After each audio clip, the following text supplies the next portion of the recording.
పండుగ కల్లుడింటికి అత్తే ఏం కూర వండాలని తలకాయ ఖరాబ్ చేసుకుంటురా. మీరైతే ఏం టెన్షన్ పడకూరి. నేను చెప్పినట్టయితే తలకాయ కూర వండురి. ఫస్ట్ అయితే కుక్కర్లో నీళ్ళు పోసుకోరి. ఇక ఆ తర్వాత బగారా సామాన్ వేసుకోరి. తర్వాత కట్ చేసి పెట్టుకున్న తలకాయ ముక్కలు వేసుకోరి. ఇలా తర్వాత ఒక స్పూన్ పసుపును ఒక స్పూన్ సాల్ట్ వేసుకొని అయితే కుక్కర్ మూత పెట్టుకోరి. ఒక 7-8 విజిల్ అయినాకనైతే కుక్కర్ మూత తీయురి. ఇక ఆ తర్వాత ఒక గంజు పెట్టుకొని అయితే నూనె పోసుకోరి. అలా తర్వాత మిరపకాయలు ఉల్లిగడ్డలు వేసుకొని మంచిగా కలుపుకోరి. అవి వేయినాక ఒక స్పూన్ అల్లం పేస్టును పసుపు అయితే వేసుకోరి. తర్వాత ఈ ఉడికిన తలకాయ ముక్కలు ఇంట్లో వేసుకొని కలుపుకోరి. ఇక తర్వాత ఒక 6 స్పూన్లు కారపొడి అయితే వేయురి. ఇక కారపొడి వేసినాక మళ్ళీసారి కలుపురి.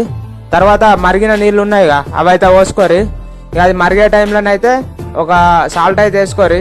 ఇక తర్వాత ఒక 2 స్పూన్ల కుడక పొడి, ఒక స్పూన్ ఏమో కొత్తిమీరల పొడి, 1/2 స్పూన్ ఏమో లవంగాల పొడి అవి అయితే వేసుకొని మసాలాలు మంచిగా మరగబెట్టుకోరి.